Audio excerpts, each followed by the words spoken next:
The answer can always be found at the top of the tower.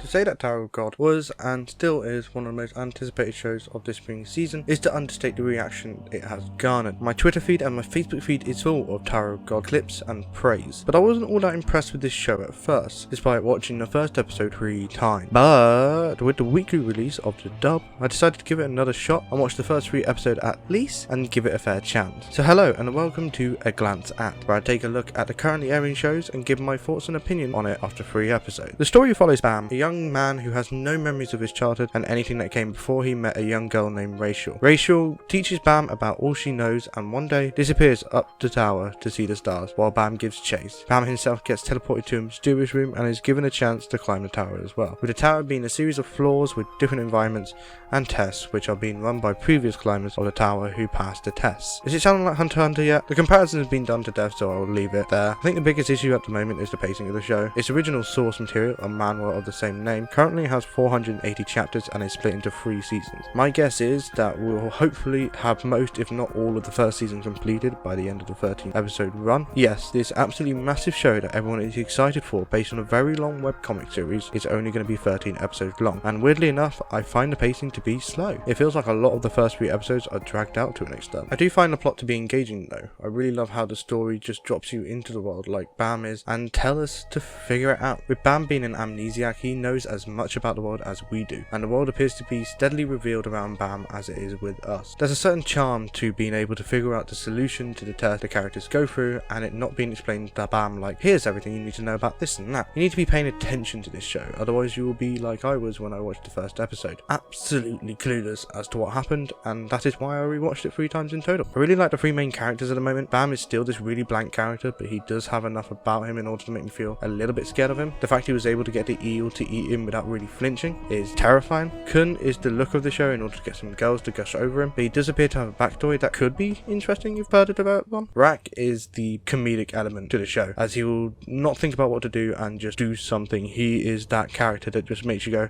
okay, I don't need to take this too seriously. My favourite example is with the test in episode 3, where he just opens the door without even thinking about it while Kun is just stood there panicking. I also like this little interaction between him and Bam after Bam flies into his lap. I'm not your pillow, Black Turtle. Get off. Oops, I'm sorry. That brings me on to my next point, the dub. The dub is absolutely fine. It doesn't really do anything amazingly different from the Japanese version. It works well, but there are a few cases of bad voice acting work in there, like the opponents to the reptile girl in episode 3's last fight scene wasn't really that great, but I'm willing to excuse it because it is a simul dub. But Johnny Young Bosch plays Bam so well, giving the character the right amount of emotions and making him feel like a real person rather than this character just written on a piece of paper. With my opinion of the show being as it is, I'll probably end up switching to the Japanese language version, however, so that I can keep up to date with the episodes coming out. I'm pretty sure we're on like episode 10 by now. The music though, oh my god, the music, it is astounding. The backing track for the show is amazing. Kevin Penkin is like a god at the moment when it comes to soundtracks. When I first saw this works in The Rising of the Shield Hero, I absolutely fell in love with it. I have the albums on my Spotify playlist, and when Tower of God soundtrack comes out onto Spotify, you can bet I'm downloading the shit out of that. This soundtrack has a lot of heavy piano pieces, very light melodies, and some melodies of the opening theme song, Top by Stray Kids, which is a K-pop band, and they have done 3 different language versions of that, and that is nuts. I think my favourite piece has to be the piece that plays whenever the test name is revealed. Honestly, Kevin Penkin, an amazing musical composer for anime, and if you haven't gone to his Spotify and listened to his work, do it. The animation, I hear quite a few people complaining about it. I think it's absolutely brilliant. I think the main key point of the animation is the character designs. Looking back at the webtoon